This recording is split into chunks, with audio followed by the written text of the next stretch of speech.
मैं कभी प्रयास भी नहीं कर सकता था, मैंने नहीं किया, भगवान ने किया। ऐसी धारणा धीरे धीरे बन जाती है। इस पर विश्वास होना मुश्किल होता है कि दो काम एक साथ कैसे हो सकते हैं। ईश्वर की याद भी मन रहे और काम भी होता रहे। जब तक ऐसी स्टेज पहुंचती है, आज्ञा चक्र पर स्पंदन महसूस होने लगता है। नशे की सी हालत होती है। परमात्मा की याद की तरंगें निरंतर जारी है और काम भी हो रहा है। ऐसा सुंदर अनुभव, क्योंकि आपने काम को अर्पण करने की आदत बना ली है। प्रभु आप कीजिए, मैं नहीं करता। और जो होता है, ऐसी दशा में बड़ा ऊंचा कार होता है, बड़ा ऊंचा कार होता है। पूर्ण चित्त एकाग्रता के साथ दिमाग बिल्कुल वहीं लगा होता है, इसलिए बहुत ऊंचा काम होता है, बहुत अच्छा काम होता है। और निरंतर अनुभव होता रहता है कि मैं नहीं करता, मैं नहीं कर सकता था, परमात्मा करता है, मैं तो उसके हाथ का केवल एक यंत्र हूँ। ऐसा सुंदर अनुभव, तब ऐसी दशा हो जाती है। हर समय प्रभु का चिंतन, दुनिया के सारे काम, चाहे शारीरिक चाहे मानसिक, सारे कार्य बहुत सुंदरता से संपन्न होते चले जाते हैं। हृदय निरंतर परमात्मा की याद में बर्फ की तरह पिघलता रहता है। निरंतर उसकी याद बनी रहती है, एक भी क्षण को नहीं भूलती। ऐसी सुंदर अवस्था बनती है। 24 घंटे का ध्यान, निरंतर उसकी याद है। एक सेकंड को भी परमात्मा की याद के नहीं रहता। इसी दुनिया में रहता है, इसी दुनिया के सब काम करता है, दूसरों से कई सुंदर। समस्त दुनियावी व्यवहारों में सदा कुशल बना रहता है। और संसारिक कामों में पीछे रहा तो हमारी मंशा पूरी नहीं हुई। तारीफ तो तब है जब दुनिया के काम आज से अच्छे हों, साथ साथ ईश्वर में जीवन हो, ताकि परमात्मा की याद में दिल बर्फ़ की तरह पिघलता रहे। 10 बकार दिल बयार, ऐसी सुंदर अवस्था मिलती है इस अभ्यास से। कबीर साहब का नाम आपने सुना होगा। कबीर साहब को तत्वज्ञानी थे। उन्होंने इस दशा का बड़ा सुंदर दिग्दर्शन किया है। कबीर साहब बगैर पढ़े लिखे थे, उनके लिए काला अक्षर भैंस बराबर था। पढ़े लिखे नहीं थे और उनकी जो वाणी निकलती हृदय से निकलती थी। और अपने अनुभव के आधार पर दूसरे लोग लिख लेते थे। बहुत सुंदर दिग्दर्शन उन्होंने इस दशा का किया है। कहा है कि संतो सहज समाधि भली, संतो सहज समाधि भली। इस दशा को सहज समाधि कहा है। निरंतर ईश्वर की याद है, पूरा ज्ञान है, ध्यान भी बना हुआ है, काम भी हो रहा है। कहा है कि संतो सहज समाधि भली, गुरु कृपा जिस दिन से जागी, गुरु कृपा जिस दिन से जागी, निश दिन अधिक चली। ये जो समाधि की अवस्था है, प्रभु की याद, 24 घंटे का ध्यान, बड़ी सुंदर अवस्था है। और ये मन की एकाग्रता से आती है, चित्त की एकाग्रता से आती है, बड़ी मेहनत से, बड़ी मुश्किल से आती है। असंभव है, लेकिन अगर किसी ऐसे संत की सोबत मिल जाए जिसका हृदय निरंतर परमात्मा की याद में डूबा रहता है, ऐसे व्यक्ति की संगत मिल जाए तो काम बहुत जल्दी हो जाता है। उसकी सोबत से ध्यान बनने लगता है, उसके सानिध्य में से ही ध्यान बनने लगता है, उसके सानिध्य से, उसकी सोबत से ध्यान अपने आप बनने लगता है। इसलिए कहा है कि गुरु कृपा जिस दिन से जागी, गुरु की कृपा से जिस दिन से, गुरु की कृपा जिस दिन से चित्त की एकाग्रता मुझे मिली है, निश दिन अधिक चली। ये दिन दिन बढ़ती रहती है, इसमें घटान नहीं। जैसे जैसे खाली समय आप परमात्मा को देते चले जाते हैं, जैसे जैसे इस अभ्यास में डूबते चले जाते हैं, आपकी पहुंच और गहरी होती चली जाती है और अधिकाधिक आनंदमय अवस्था बनती चली जाती है। इसलिए कबीर साहब ने कहा, बहुत सुंदर है कि संतो सहज समाधि भली, गुरु कृपा जिस दिन से जागी, निश दिन अधिक चली। जह जह डोलऊं सो परिक्रमा, जो कुछ करऊं सो सेवा, जब सोऊं तो करऊं दंडवत पूजऊं और न देवा। संतो सहज समाधि भली, गुरु कृपा जिस दिन से जागी, निश दिन अधिक चली। जह जह डोलऊं सो परिक्रमा, जो कुछ करऊं सो सेवा, जब सोऊं तो करऊं दंडवत पूजऊं और न देवा। कहते हैं जहाँ जहाँ ऐसा व्यक्ति चलता है वह परिक्रमा करता है, और जो कुछ करता है वह सेवा करता है। जह जह डोलऊं सो परिक्रमा। जब हम मंदिर में भगवान के परिक्रमा करते हैं तो झरोकों में से भगवान को निहारते जाते हैं, भगवान के ध्यान में ही परिक्रमा करते हैं। जब ये साधक चलता है, प्रभु की गहरी याद में डूबकर चलता है, चल नहीं रहा, परमात्मा की सच्ची परिक्रमा कर रहा है। जो कुछ करऊं सो सेवा, सच्ची सेवा करता है। बहुत बड़ी सेवा होती है, संसार के दावानल से झुलसे हुए हृदय आते हैं, आए बैठे शांति लेकर जाते हैं। कैसी सच्ची सेवा है, दूसरे की आत्मा खिलती है, सच्ची सेवा होती है। जह जह डोलऊं सो परिक्रमा, जो कुछ करऊं सो सेवा, जब सोऊं तो करऊं दंडवत पूजऊं और न देवा। जह जह डोलऊं सो परिक्रमा, जो कुछ करऊं सो सेवा, जब सोऊं तो करऊं दंडवत पूजऊं और न देवा। ऐसा व्यक्ति जब सोता है, भगवान की गहरी याद में सोता है। जब हम मंदिर में जाते हैं, भगवान को साष्टांग दंडवत प्रणाम करते हैं, उस समय हर व्यक्ति का हृदय परमात्मा में लगा रहता है। उस क्षण कोई दूसरा विचार नहीं आता।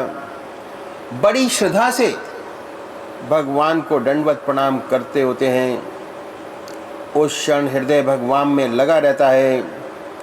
इस साधक का हृदय जब वह सोता है, परमात्मा की गहरी याद में सोता है, वह सो नहीं रहा, परमात्मा को दंडवत प्रणाम कर रहा है। जब सोऊं तो करऊं दंडवत पूजऊं और न देवा, जब सोऊं तो करऊं दंडवत पूजऊं और न देवा।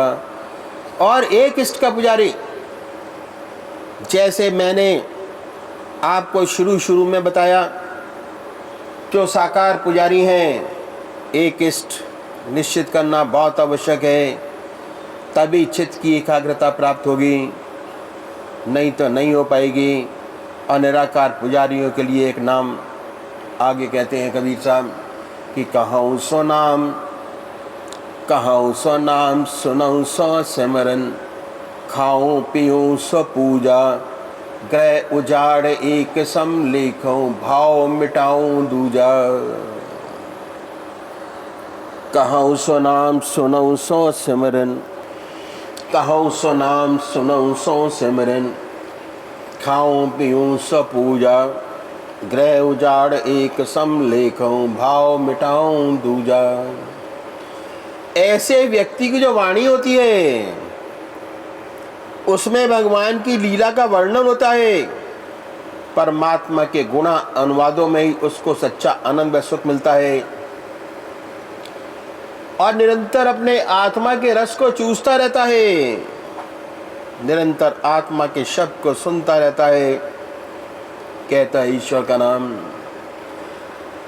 सुनता है ईश्वर का नाम, और जब भोजन करता है तब भगवान को अर्पण करके करता है।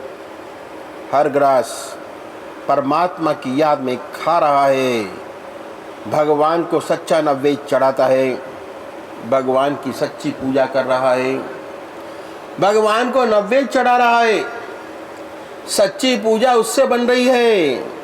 कबीर साहब ने कितना सुंदर कहा है कि कहूँ सो नाम, कहूँ सो नाम, सुनऊँ सो सिमरन, खाऊं पीऊं सो पूजा, ग्रह उजाड़ एक सम लेखूं, भाव मिटाऊं दूजा। ऐसा व्यक्ति निरंतर अपने आत्मा के आनंद को चूसता रहता है।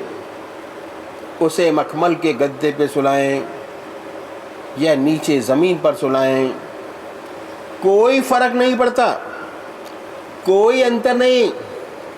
चाहे महल में रखें चाहे झोपड़ी में रखें, उसका उसके ऊपर कोई प्रभाव नहीं पड़ता, क्योंकि उसे तो इसका पता ही नहीं कि क्या हो रहा है।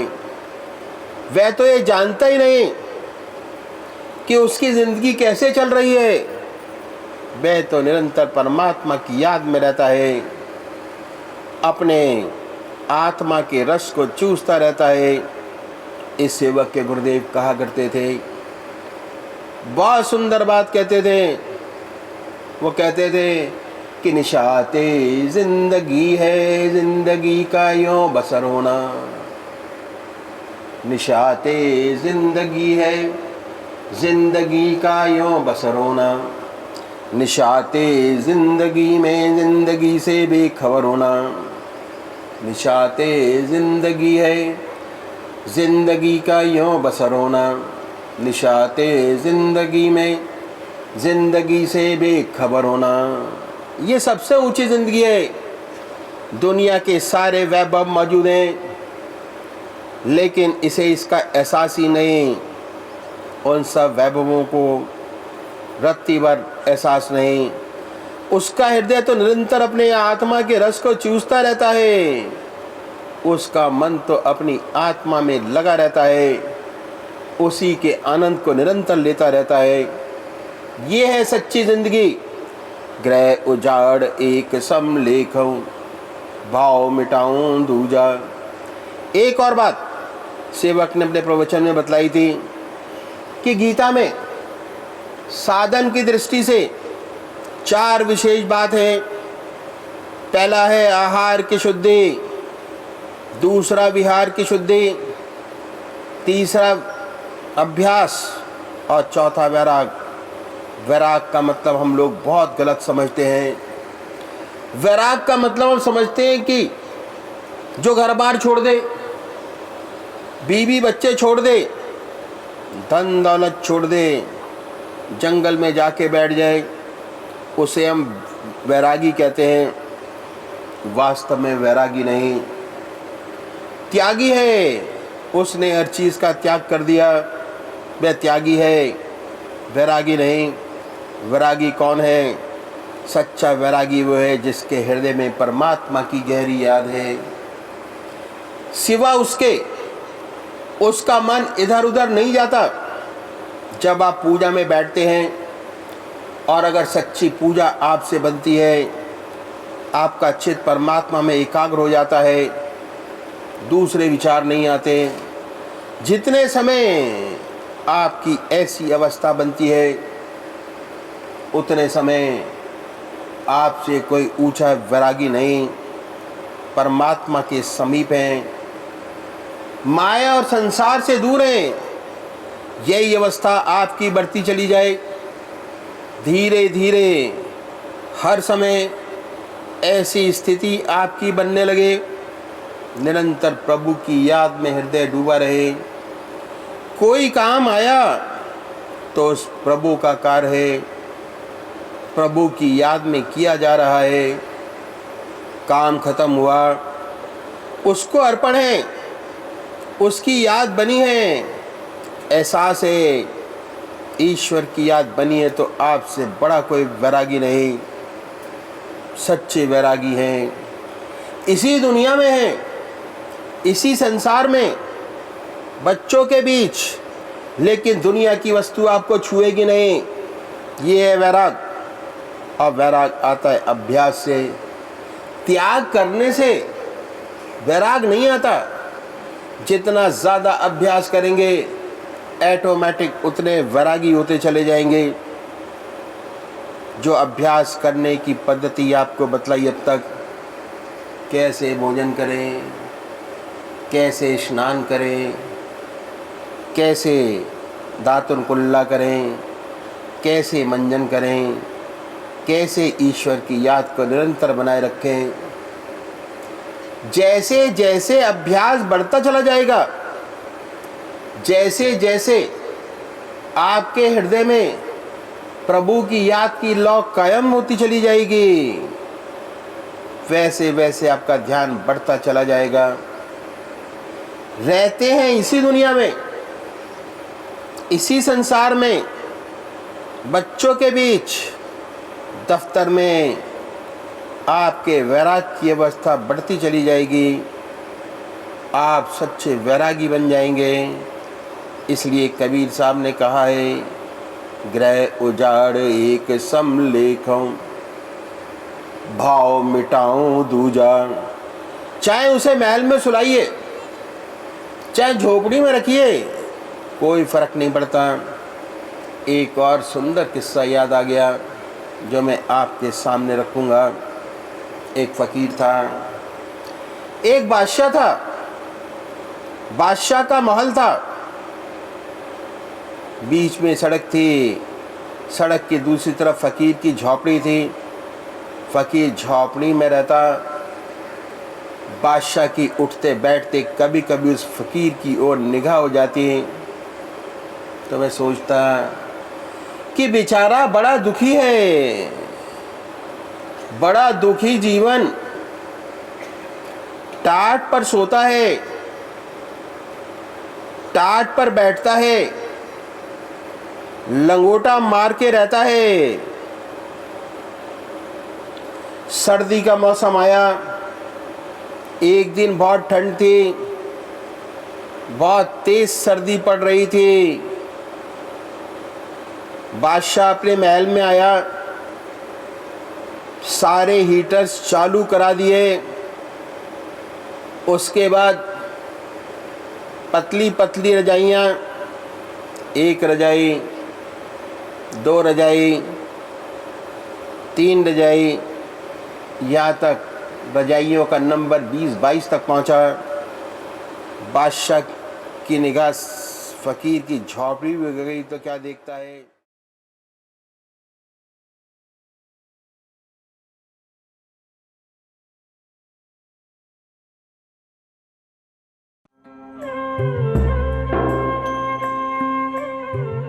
ध्यान योग के कार्यक्रम आनंद योग से निशुल्क जुड़ने के लिए संपर्क करें 9810239677।